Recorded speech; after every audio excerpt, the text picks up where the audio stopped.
Alright, everybody. I'm Ryushikaze. He's blasting us. This is Timespinner. We are ready to assault the castle. Or, to put it another way, we're storming the castle. Have fun. Yeah, we're all out of our side quests, so I guess it's just main plot from here on out. Yeah. How dare they force us into plot? I mean, really. Yeah. Don't they know we've got better things to do?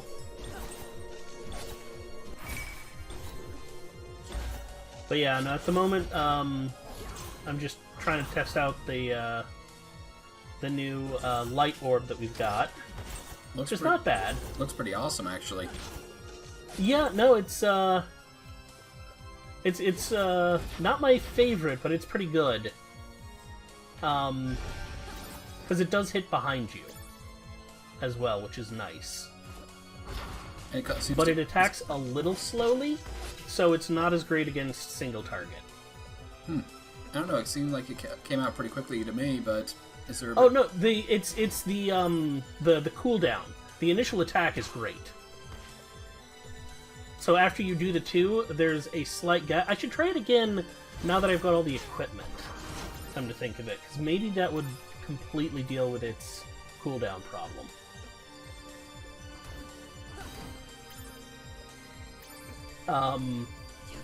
But we'll get to that later.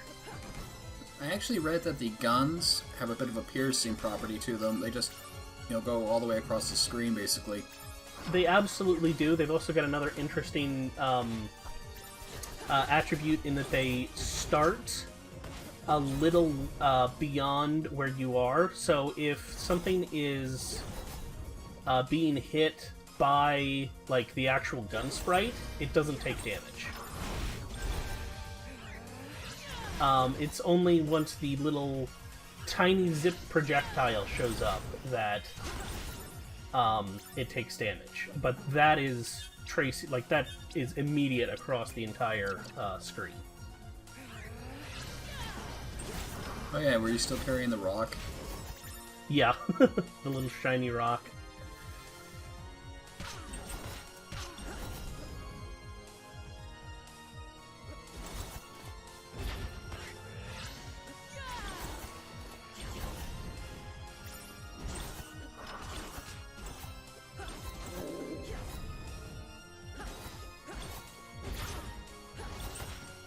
Yeah, no, the light orb has great range. My only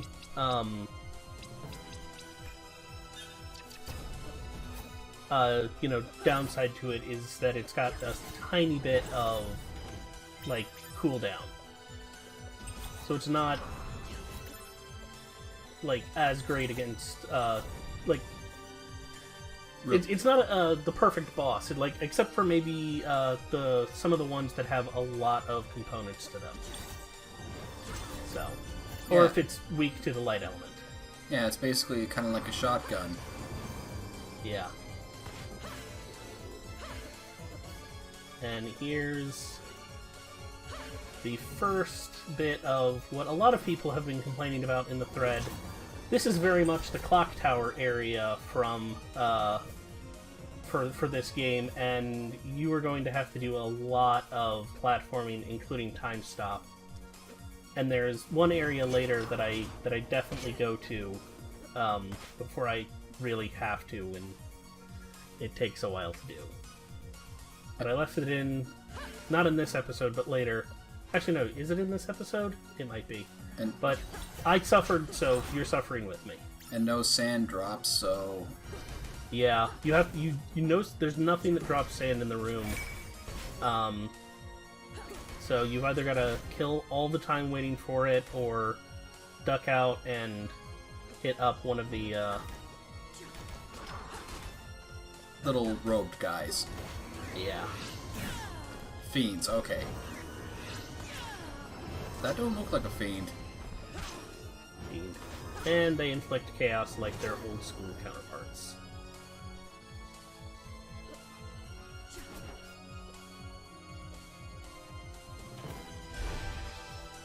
Hooray for a health up. Yeah.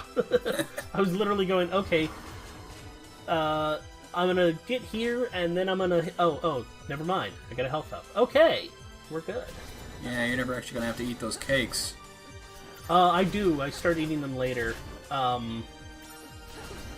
I do get to save them. I actually start farming them a little bit later, because those are actually some of the best healing items in this game. Because they heal, like, everything.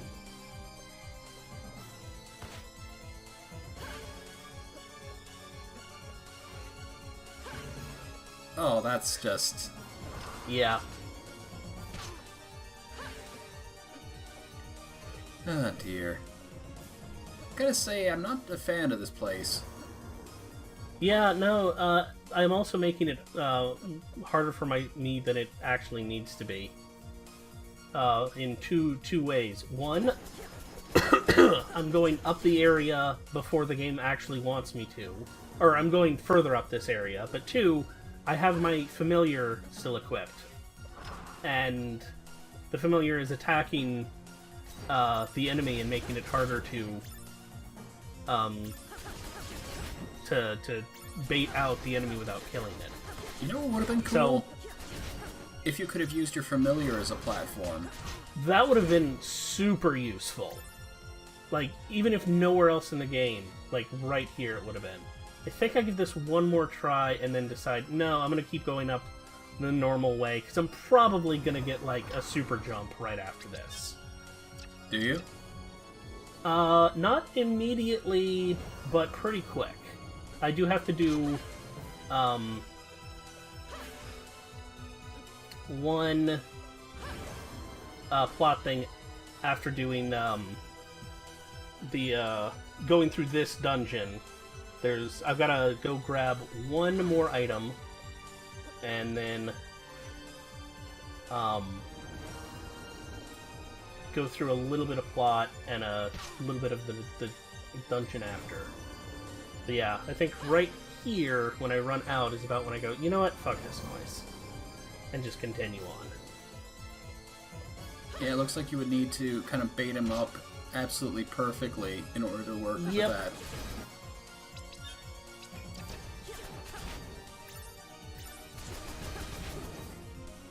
I like that we've been using the Griffin all this time and he still only does like 4 damage. I mean, I think they all do small amounts of damage. Maybe the dragon gets a lot stronger later, but he's very close range. I think it might be the trade-off for the fact that his wind is very long range, and he always deals 4 instances of it.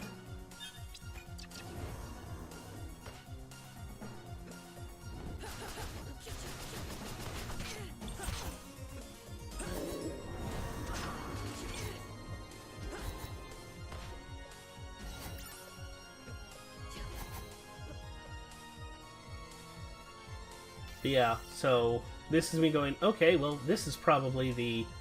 No, I'm gonna go ahead and do this. Let's just see what it is. What's even the point, then? Like, I think it's just so you can have a fake-out boss. Each of these does have No. I'm talking about the save point there. Like, what's the point of it only healing you a little bit if you can just dash back and forth through it over and over again? Yeah, I think the save point is there mostly so you can just reload right here and take them on again. But yeah, so now we've got to fight our dad. As you do. Who is unusually tall, so I think there might be something to that theory that gigantism is a recurring trait in the Lakiani. He is very evocative of Dracula in a lot of his incarnations. What with the teleporting and then the rush attacks. He's got some stuff like that one. I think is a rondo attack.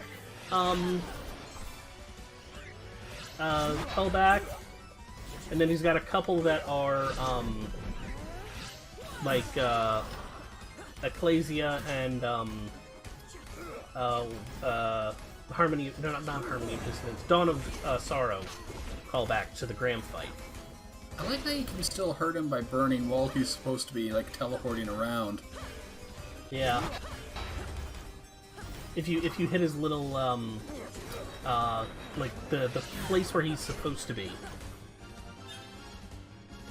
Yeah, you can actually pretty much perfect this fight. And yeah, this is about where I'm like, okay, I need something that deals a little bit more.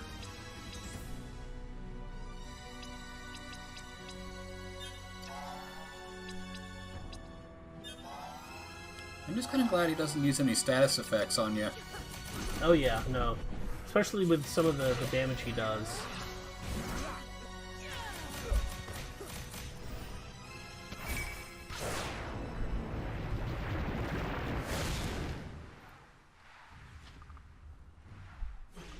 Yeah, at this point I was literally thinking, yeah, it's over. It's totally over. Now let's reveal the real final boss.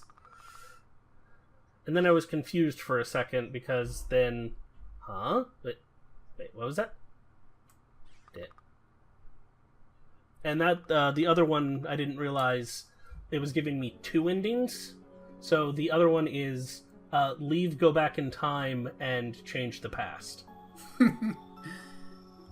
Wow. So I accidentally did the ending.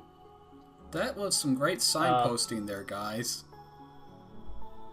What was that? Some great signposting there. It's like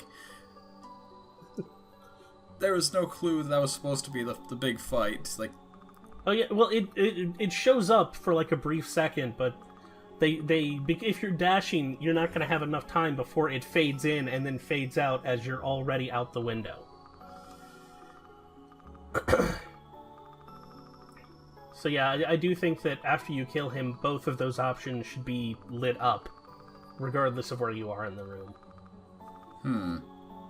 I wonder if this dialogue is different if you don't do the side quest before doing this ending. You know, I'll have to go back and specifically do this version of the ending where you don't do any of the side quests. See what happens.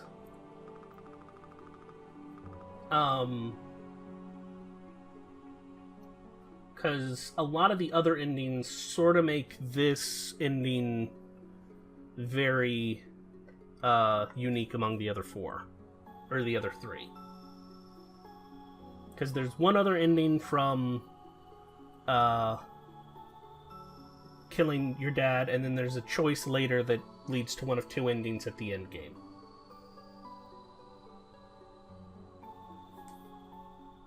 And yes, I'm sure a lot of people have noticed that there's still like 7 minutes left in the video. That's because this is not the only ending we're getting to. So yes, in this ending, we went back, decided to become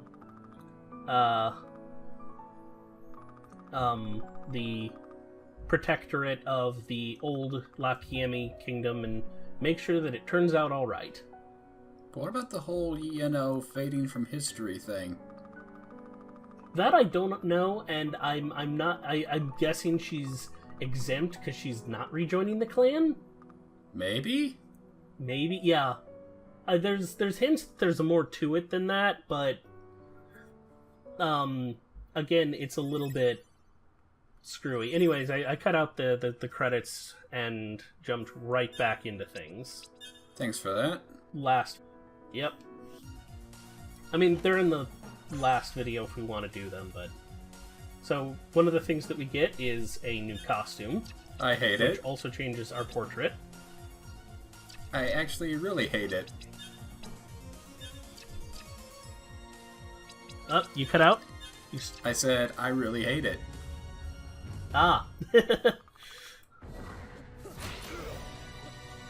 Yeah, I mean, you can turn it off if you want, but... I just really don't like the ears is all. It's supposed to be part of a cap, but yeah, no, I can see why it looks like ears.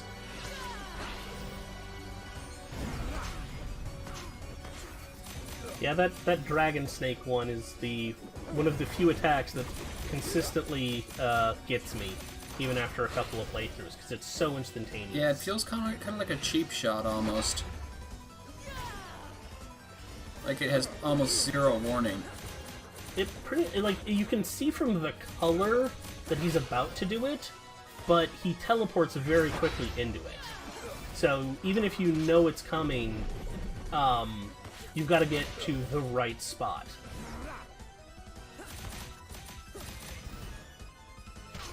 An interesting thing to note is that he is also using a set of 3 different types of orbs. He's using blade orbs, blue orbs, and then the Empire orb, which we're gonna get momentarily.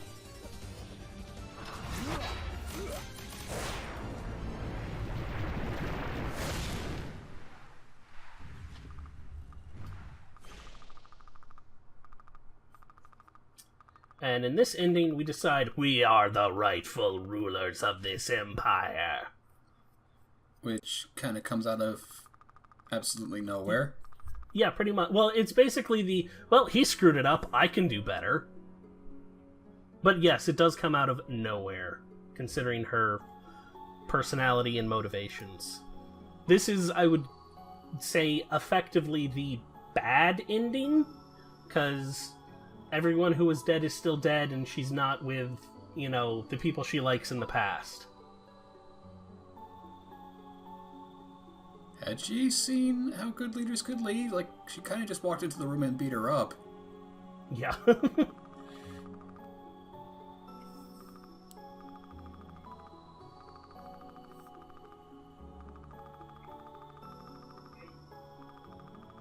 Yes. These scenes are sort of not identical, but very similar across several of the endings.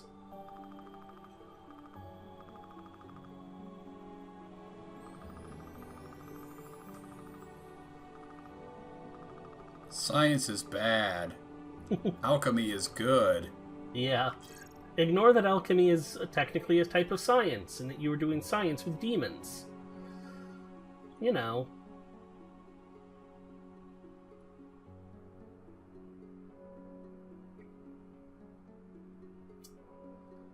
But yeah, both of these endings are just sort of meh. So very obviously, because of that, and the fact that we only have 2 out of the 3 pieces of the Timespinner, we're not done yet. So did you do this on purpose? Like, ignore the Timespinner for it? No, I didn't. Well, I ignored getting the 3rd Timespinner, expecting it to be signposted to, you need to go get the Timespinner, and then I was slightly confused, and everything past, everything in the last scene is exactly the same as the other ending. The Punch Orb. Yeah, this is definitely, like, this is Ecclesia like heck. Oh yeah. The only thing we need is a 3rd one that has another Punch Orb, and guess what? Guess what? I'm gonna spoil this. The ring that we can make off of this thing gives us a 3rd orb to attack with. So we can totally do the Ecclesia punch bite thing. Wow. With the they weren't even trying to hide it, were they? Nope. This is absolutely a love letter to Ecclesia with time travel involved. And, yeah, and even then, like, the time travel is like, you get one thing you can do with it. Yeah. I mean, I don't hate it. It's absolutely doing something mechanically different. But there's a lot of trappings that are like, oh, it was so cool in Ecclesia that, you know.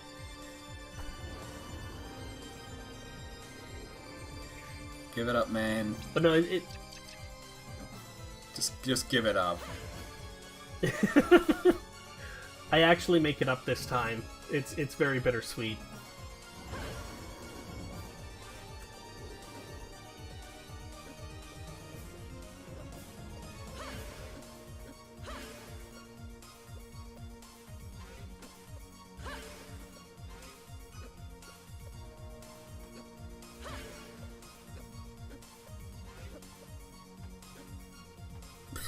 So close.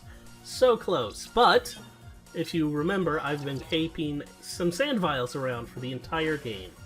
Oh. And I make it up. But it's not the last piece of the Timespinner, which is what I thought it was. Copious amounts of filigree are apparently very lucky. Instead, what we get here is the final memory of our mother. Not the final one that we can find. I've actually missed one or two of those, and I will go back and show them later. But this is literally the last memory from before the game starts. In fact, when we first talk with our mother after the training, we actually interrupt this conversation. So that's how very final this circle apparently is. Next time, the Timespinner. Thank goodness.